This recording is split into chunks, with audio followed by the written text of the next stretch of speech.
ভিন্ন ধরনের ছবি তুলে ধরছি আমরা বন্যা প্লাবিত এলাকার খানাকুলের জগৎপুর গ্রাম পঞ্চায়েত এলাকায়।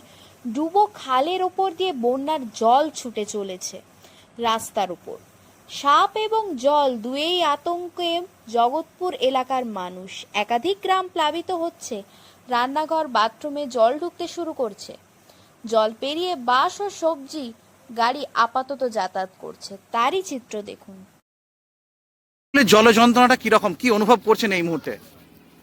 মানে সর্বপ্রথম বলতে গেলে এটাই বলতে হয় যে এটা আজকের শুধু যন্ত্রণা নয়, যন্ত্রণা মানে বহু মানুষের পথ চলা, যারা সাধারণত প্রতিদিনের যাত্রী এবং এই মানে গড়ের ঘাট এবং আরামবাগ রুট যেটাকে টাচ করে এবং এখান থেকে ভায়া হয়ে মায়াপুর তারকেশ্বর যেটাকে টাচ করে, এটা একটা মেন রোড যেটা হচ্ছে ষোলোকুড়ি রোড।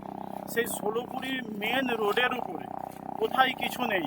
এই জগদীশতলা যেটা নামে পরিচিত, সেই জগদীশতলার উপরে মানে বন্যার সেইভাবে প্রাদুর্ভাবই নেই, কিন্তু এখানে আপনার এক হাঁটুর উপরে এক জাঙের উপরে জল জমে গেছে।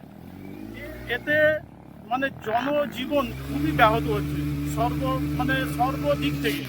তা থেকেও আর একটা জিনিস যেটা হচ্ছে যে এখানে এই রকম পরিস্থিতির মানে প্রেক্ষাপটে যখন সন্ধ্যার পর মানুষ এখান থেকে যাতায়াত মানে এমার্জেন্সি সেক্টরে যেতেই হয়, তখন কিন্তু একটা যে সাপের উদ্ভব এখান থেকে কিন্তু ভালোভাবে পারাপার করে।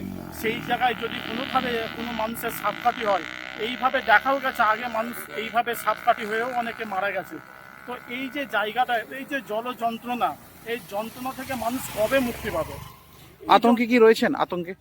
আতঙ্কে শুধু আমরা নয়, বহু মানুষ আতঙ্কে দিন কাটাচ্ছে। এই পাশাপাশি যিনাদের বাড়ি আছে, তিনারা তো দিনের পর দিন আতঙ্কে মানে আপনার ছাদের উপরে বসে আছে। এবং সবচেয়ে বড় জিনিস, জল যন্ত্রণার থেকে বড় জিনিস হচ্ছে সাপের বেশি উদ্ভব। তো সেই জন্য তিনারা আরও বেশি আতঙ্কিত হয়ে পড়ছেন। আপনার নাম? আমার নাম হচ্ছে শেখ শাহ আলম। এটা কোন জায়গা? এটা হচ্ছে আপনার ষোলোকুড়ি রোডের মধ্যে একটা মেন একটা জায়গা। আমাদের গড়ের ঘাট থেকে আপনার ছেড়ে আসছে জগদীশতলা এবং গড়ের ঘাটের মাঝামাঝি, মানে এটা জগদীশতলা রূপেই পরিচিত। গড়েঘাটে যে জল যন্ত্রণা, কতটা দেখছেন জল যন্ত্রণা?